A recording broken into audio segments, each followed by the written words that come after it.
folks, welcome back. Welcome back. Hope it's a beautiful day. My name is Rudy. You're watching Alpha Investments. Today's conversation is we're going to go through a little. We're going to kind of backpedal a little, talk about the 2021-2022 disaster we just went through and where we're at in 2023. So sit back, relax, get a significant other, grab a party pack. Let's talk about cardboard life, shall we? So we're not going to focus on anything too much right now besides Magic. Obviously, Pokemon, every sealed product's going up. Everyone's fighting for it. Distributors are now just trying to dump sleeved individual boosters because that's all that's left right now. Pokemon has, they're getting ready to go into this new era with new types of cards and new borders and all this stuff. Everybody's fighting to get the old stuff. Flesh and Blood's got months till we got a new set. MetaZoo has months till we have a new set.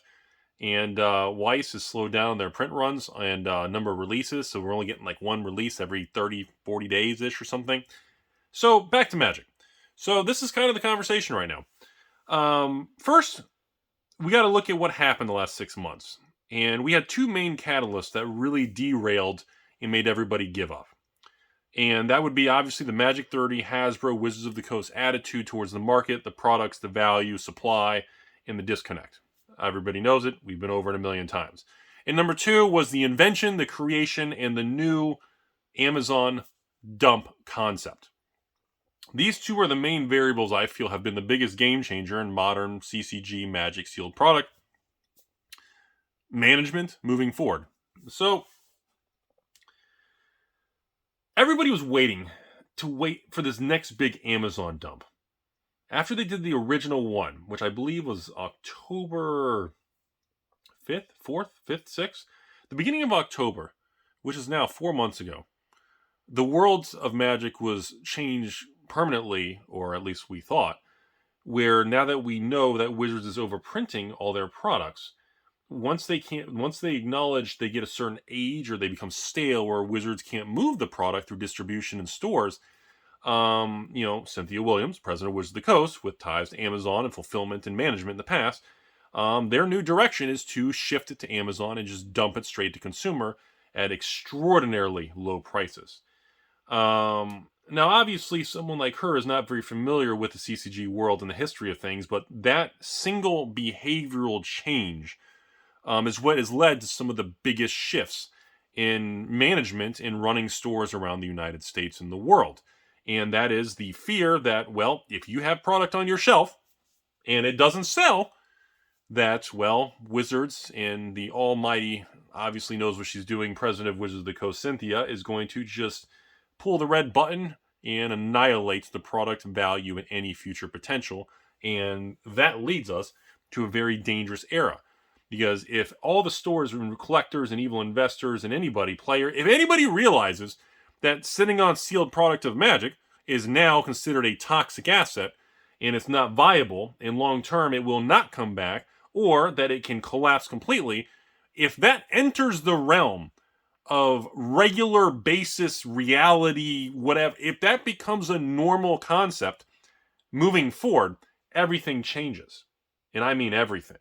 The collateral damage and long-term impacts on that is beyond what we can all understand at this point in time. Now, what's really weird about it is after that happened in October, even I told everybody to kind of hold off and wait for the Black Friday, Cyber Monday, Stepsister Tuesday, and wait for the next big dumps in all these products. And while we did get a few sales, I mean, I think the most exciting one, or I don't know if I call it, but the craziest one was the Dominaria United, not the Master Remaster, the Dominaria United collector boxes that were dumped on Amazon for $153, which is, way below what anybody or stores, anyone can buy. That's way below what Wizards charges distributors themselves. Yikes. And we had that, but we had a couple draft boxes move down to the 70s, but not really, moving something from 90s to 70s is a crazy deal and it's cheaper than distribution, but it wasn't extreme. Like when we saw, these. When we saw this happen, when we saw these, which stores paid like $170, $180 for, and then they collapsed to like $140, $150. And then Wizards comes out and dumps it for $80 or $85, $84, $85 they dump it for. I mean, that's nuclear level destruction of your product, because I don't know how that product can recover back to 200 plus a box. Now, of course, people argue, well, Rudy should never been 200 plus a box. Well, that's where we're at. So, the biggest twist of the story is, after we had the October 2022 mega dump, the ultimate, the infamous one, with these Crimson Vow Midnight Hunt collector boxes in the 80s, unlike anything I've ever seen before in Magic's history. After that happened, it's really never happened again. And I'm really, really surprised, between the pushback on Magic 30's disaster, fireside chats, cocktail parties, all this stuff, and then the Dungeons and Dragons disaster. God, unbelievable, these people. They're taking hits on revenue. I mean, the amount of people who cut off subscriptions on D&D to Hasbro has got to be in the millions. And then they were expected to get all these tens of millions of dollars in Magic 30 money from the $1,100 4-pack thing that didn't happen. So all this revenue that they had budgeted and accounted for their earnings and quarterly reports didn't happen. So this is the prime moment I would expect that in the last 60 days, and, well, now and maybe the next 30 days, we would see some other form of massive revenue generation. And we're not seeing that. And that's very shocking to me. I really expected that Papa Hasbro and, Bezos and Cynthia would choose more Magic products to annihilate. And as the days turned to weeks and turned to months, and now 2023, mid-January, why are we not seeing another repeat of $80 collector boxes? They can do it. They clearly need the revenue, because they're going to miss their expectations. I mean, all these things that have fallen apart and blown up in their face over and over. Why is it not happening? That's the thing. So it's making me step back and say to myself, okay, was this a black swan event? No, they're gonna nuke it again. They don't give a shit, right? Was it? I mean, seriously, was this a one-time thing where it's going to go down in history that October 5th or 6th, that Amazon, in October of 2022, Amazon in Wizards of the Coast had the biggest price collapse in modern Magic history on some of their products? Is that it? Is it just going to be this infamous moment? See, everybody, including myself, thought the answer to that is no. We expected this to happen on a monthly or quarterly basis to flush out all their warehouses of shit. But we're not seeing it. And why aren't we seeing it? So, this makes things really weird. Because myself and many other people are not holding any positions in certain product lines, because we all expected things like this to happen. Right? I have very little Dominaria United collector boxes. And that's with Lost Legends, Liliana, and crazy, crazy cards in the set. And I waited. I've been kind of waiting and hoping that it collapses to buy a position to build after, like, what happened with Midnight Hunt and Crimson collectors. And same with draft boxes. Baldur's Gate. We'll get to that in a second. I'm down to a half a pallet of Baldur's Gate draft boxes and 2 pallets of Baldur's Gate set boxes that I'm, stuck with, or heavy bags, whatever hot word you want to use. But it's really not that extreme in Rudy terms. The dollar amount, I think, whatever 1,500 boxes of Baldur's Gate set comes out to be, with a cost of, I don't know what they were, $85. Or was that before or after the price increase? Were they $90 a box or $85? I don't remember. They were expensive. Do the math. But I guess I want to make this part of the video, and I want to discuss with everybody that we all need to pretend for a moment. What if Amazon and Wizards doesn't do more extreme dumps? What if they actually did become less stupid and realize that was not smart? And what if that's not going to happen again? Can we at least humor the conversation? I don't think that's going to happen. I think they're going to do it again. I want to be on record. But I want to play pretend.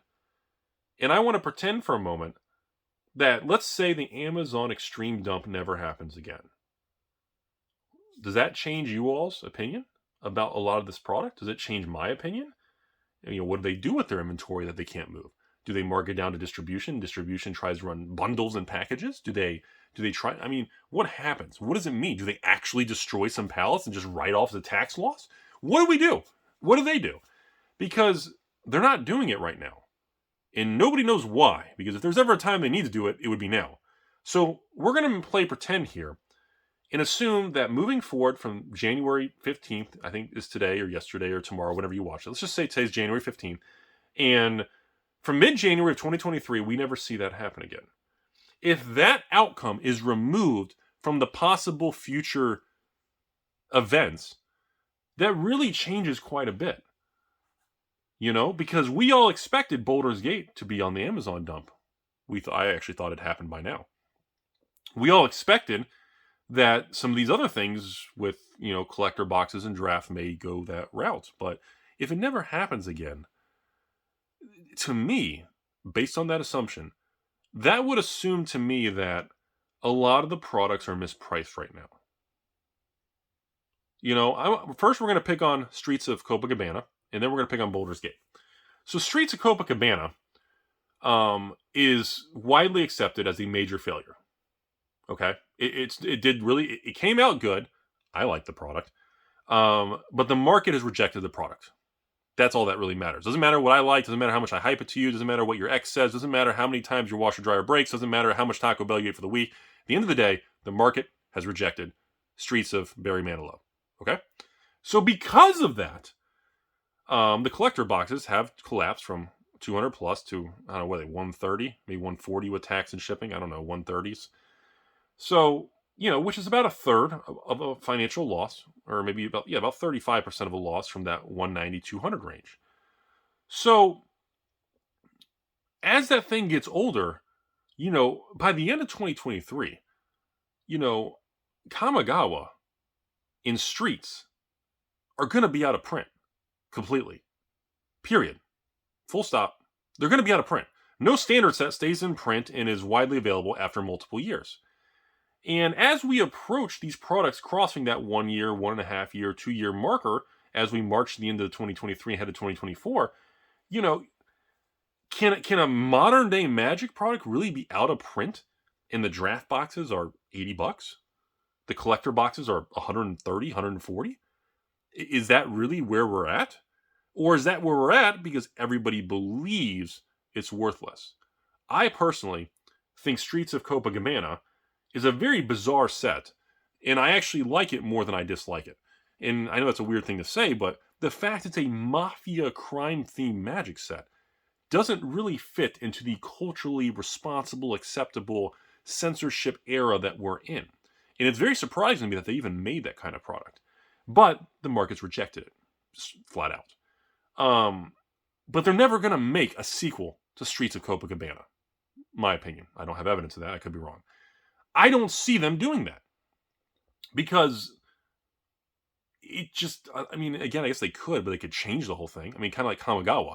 Kamigawa was deemed a failure. You know, Saviors of Kamigawa, Betrayers of Kamigawa, and the original Champions of Kamigawa, the big sets and the small set, from the early 2000s, 20 years ago, was not really that successful.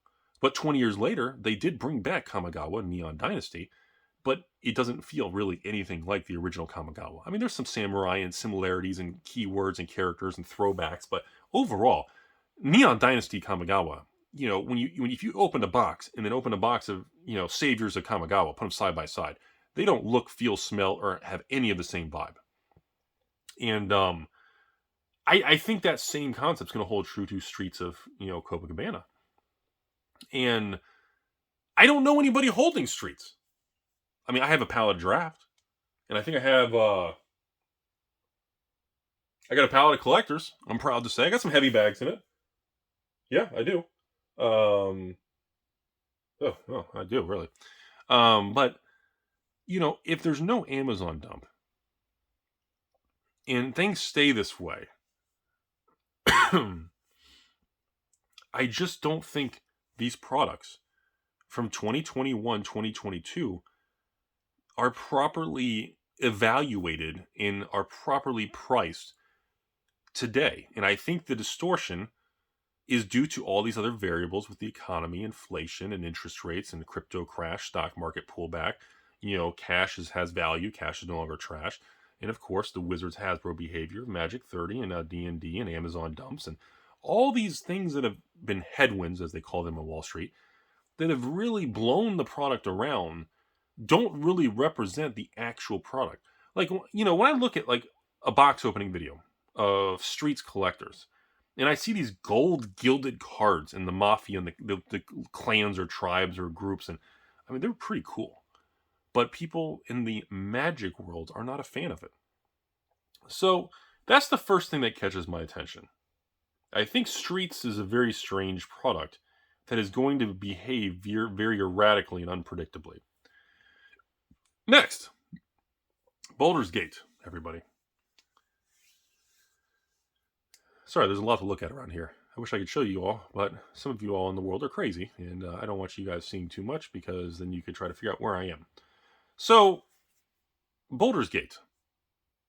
I am blown away that I am still selling Baldur's Gate draft boxes and set boxes in cases, even to patrons. I have it on the monthly list. It's been available for 6 months now, and it sells on a regular basis.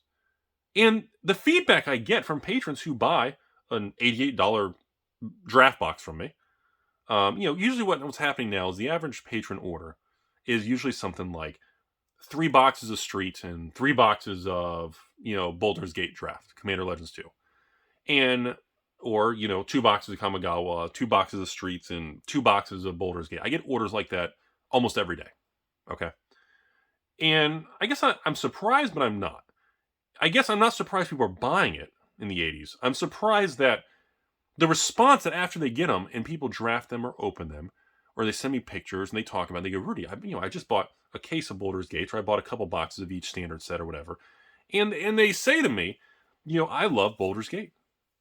I get more positive enjoyment out of people buying an $88 Baldur's Gate shipped box from me, than I do on many other products that I've sold. And that it continues to just make me go, is the product really that bad? And again, I've talked to you all about this before.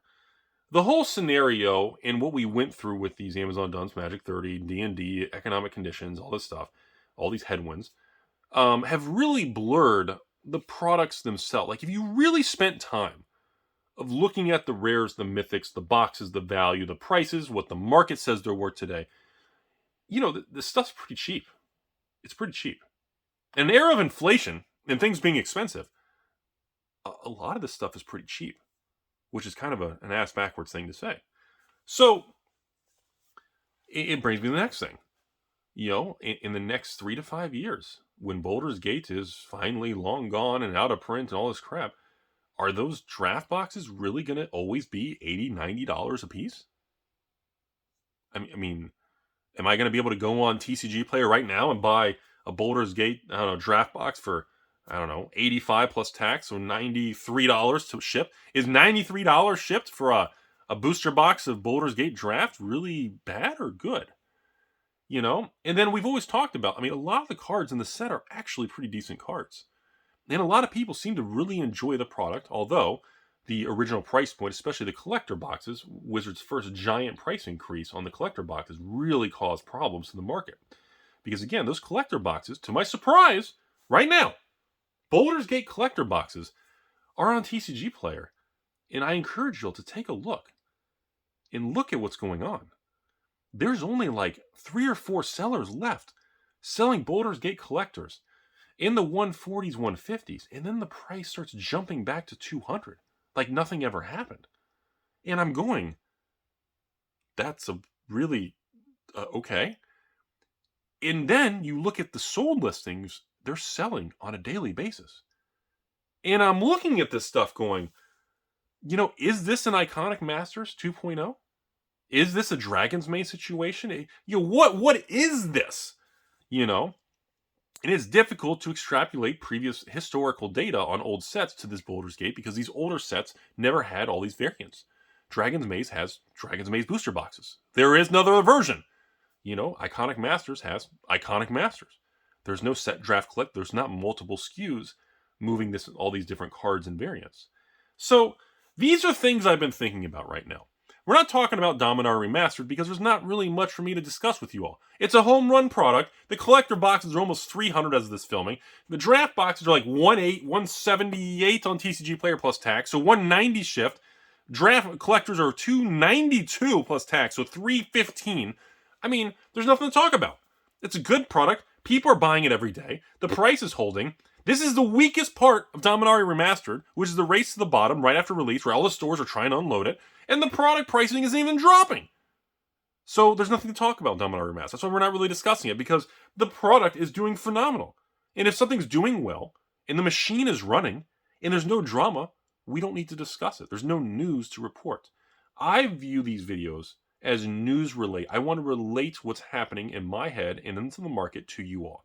Many people watch my channel and just say, "Oh, Rudy's a hype man. He's going to pump this and then make sure you lose."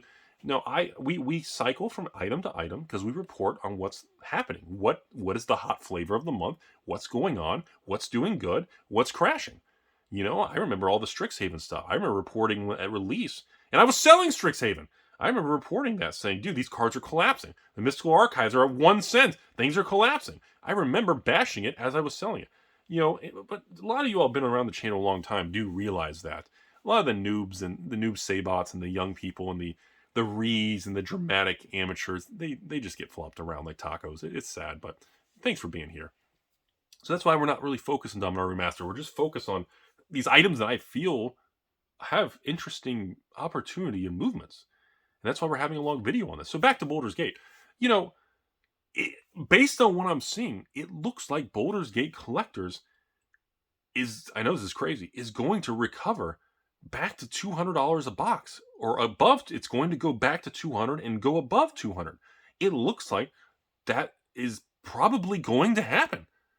I know that's crazy, and it's happening far quicker than I expected, but based on the market depth, how many sellers, how much is there? Now again, as these boxes start to go back up, there could be a bunch of people like me stuck with the product or upside down that may use that as an opportunity to get out. And that could bring more supply to market and push it back down. That's a very real probability. But that's an even more bullish indicator because now you're flushing the market early. So you get very complicated on that. We talked about that with Pokemon. I don't know if you guys saw that. It was a good video. So, you know, I'm looking at these things. And, you know, the Baldur's Gate thing is such a bizarre thing because I thought Baldur's Gate was going to be flat for a minimum of 1 to 2 years. And by year 3, which would be like 2025, we would start to see upticks in Baldur's Gate. I didn't expect 6 to 8 months later that the sell-through of collectors in draft and set are still holding and not collapsing. It's very shocking to me right now. So, that's it for Baldur's Gate.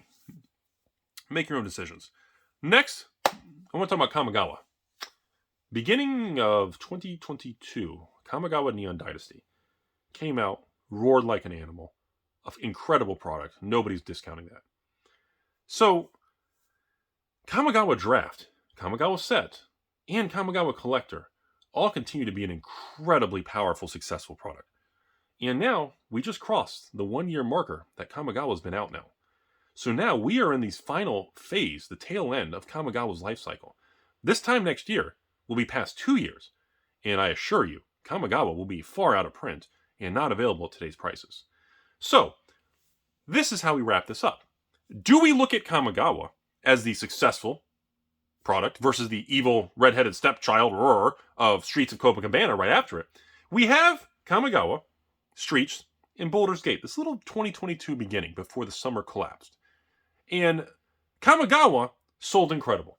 Multiple reprints, multiple print runs, the draft and set, machine goes burr, money machine, printer is going. Kamigawa Collectors is a very controversial product because it sold out, then out of, 4 or 5 months later, 6 months later, all of a sudden Wizards releases all this product. And usually if it's a restock, they release it closer to release. This time, surprisingly, no serialized cards, of course, for the Neon Ink. There's a surprise amount of product that hits the market on Kamigawa, and the collector boxes collapse from 300 back down to 200. That's a very controversial thing. My opinion, I honestly don't know. It does feel like a reprint and they secretly lied, but we have no way of knowing. It could have been a restock. They could have been holding it through the summer for everything. We don't know. But I can see both arguments, and I don't have the answer to that. I have no evidence either way. I could argue both ways, so we don't know. So do you build a position in Kamigawa draft set collector, a little bit of each? Do you pick just the draft? Do you pick just the collector? We know the set and draft for a fact have had multiple reprints. We know for a fact that there's no way in God's green earth Boulder's Gate is ever going to get a reprint because the system collapsed. So we know Boulder's Gate is a one and done, but they're still struggling to sell the one so they can be done. So that's where it gets weird. Same thing with Streets of Barry Manilow. There is no real reprint of Streets of Barry Manilow's draft set or collector or anything. There's no real demand. So do you look at the product like Streets and build a position and park money into it and keep sealed boxes and collect and invest, even though it's the rejected product, but because it's rejected, there's less of it? So long term, when the system flushes and the market depth is weaker, does that product accelerate quicker than a product like Kamigawa, which is loved by everyone and is pretty much, I can't say legally say guaranteed, but it feels like G-word. It is almost impossible for Kamigawa to not go up in value, if you get my drift. Kamigawa, in 5 years, please, in 12 months, Kamigawa draft set and collector will not be where it is. That's pretty much, in 5 years, you can ask anyone who's been in this industry, Kamigawa is going to be way higher. There's no way to argue against that, unless Hasbro's at zero and Rudy owns Hasbro. I didn't say that. So, that's where this gets complicated. Because then you can apply the same thing to Crimson Vow and Midnight Hunt that have essentially had no reprints of draft or set. Crimson Vow, Midnight Hunt, they struggle to sell the original release wave. There's been no real reprints at all. So we have this era of print to demand, but 4 or 5 of the sets aren't able to be reprinted to demand. They can't do it. So they are being forced to be printed less than the successful products. So when we zoom out of this bear market, and as we march through 2023 and even to 24, 25 in the future, these products that deem to be garbage, is this the next Pokemon XY era that was overprinted? Well, no, because that was overprinted. That's why. That's why this is so weird. We have no historical period in history of Magic that this has ever happened. And we have no way to know how to assign a true value to these products when you have these variables that are just all over the map like this. We have variables like Streets and Crimson and Midnight. Those 3 sets have the same 3 common variables. Number 1, the market rejected all of them. Number 2, because the market rejected all of them, they could not reprint the draft and set 3, 4, 5 times. Number 3, we know because of that, the supply of these printed demand is going to be severely lower long-term than any other successful product. When Throne of Eldraine and War of the Spark was available, I was ridiculed nonstop because it was so successful. I've heard rumors that Throne of Eldraine and War of the Spark were reprinted 4, 5, 6. I even had one distributor say they think they reprinted 7 times. I think it's a little. I think they probably reprinted 4 or 5. 4 or 5 reprints of like 20, 30, 40,000 boxes a shot. That's insane. And yet today, people fight for Throne of Eldraine and War of the Spark boxes. And those things are what, 150 plus tag? What, I mean, if the market was better, they'd be over $200. And they will be. You just got to wait and be patient. And, I see that. And I'm like, that's crazy, man. That's crazy. So, do you diversify? Do you have exposure to the sets that we know for a fact don't have as much supply? And do we wait for market conditions to turn? And do you build a position so you front run that turn? Fruit running, anybody remember that from 2018? Do you front run the market based on the assumption there's less of it, and eventually when the market turns? Because let me paint you all this. I know we're all over the place today. 2 years, 3 months, 7 days, 15 hours, 7 minutes, and 69 seconds from now, we do a video on Midnight Hunt or Crimson or Streets or whatever. And I make a video stating in 2024 or 2025, whatever. The title of the video is, XYZ set doubles or spikes 50%. Once that happens, it's too late. The smart money, the easy money, the professional money, the big money's already made its moves and already captured the gains. And we've talked about this many times in the history of this channel. The goal of everything is not to time the market of when to buy and when to sell. That is impossible. You will beat yourself up and be depressed and you'll hate your life. You cannot do that. The goal and the correct mindset to have is how much can I capture of the market movement? The goal is to capture the spreads. Not say, oh, the low is $73 a box, Rudy. I'm going to buy at 73, and the high is going to be 238. You can't do that. People do that on Wall Street. Oh, XYZ stock went down to $20, but man, it used to be 100, and I bought all the way down. You don't know when it is. The goal is to capture chunks of movement. So when the day comes that I make a video reporting a news update that, Crimson Midnight Streets, one of these sets makes a move, up 50% in 30 days. Unbelievable. By the time you see that, it's too late. Because the issue is, we already know from this moment that those product lines don't have much supply. There is not going to be anybody out here that's going to have thousands of boxes hoarded in their closet of these products. Stores flushed everything. Go to any LGS, ask to buy X amount of boxes of any of those sets. They probably won't have it. Most stores have flushed it off the book, taken the loss.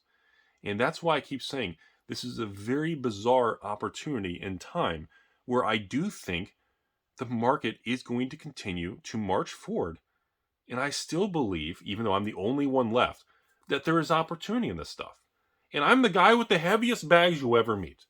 And sure, Rudy's just saying that because look at his heavy bags. Yeah, I'm one of the only idiotic guys with the balls the size of your ex that's willing to show my heavy bags because I don't really give two shits, because I want you to know that I'm serious. That's why I show this stuff. And I show it because that shows I have the money in it. I'm doing what I'm saying I'm doing. And I don't think that it's over. I don't. It feels bad. It feels shitty. Everyone's angry. I acknowledge all that. But I don't think anything has really changed. I'm telling you. And I think I'm the only one left that probably is collecting and holding positions. I don't think there's many people left. I'm telling you, it's got to be astronomically low at this point. And, it's going to make for an interesting future, everybody. It really is. Hope you all learned something. I'm sure it's a long-ass video, so a lot of people are going to watch it. Penis.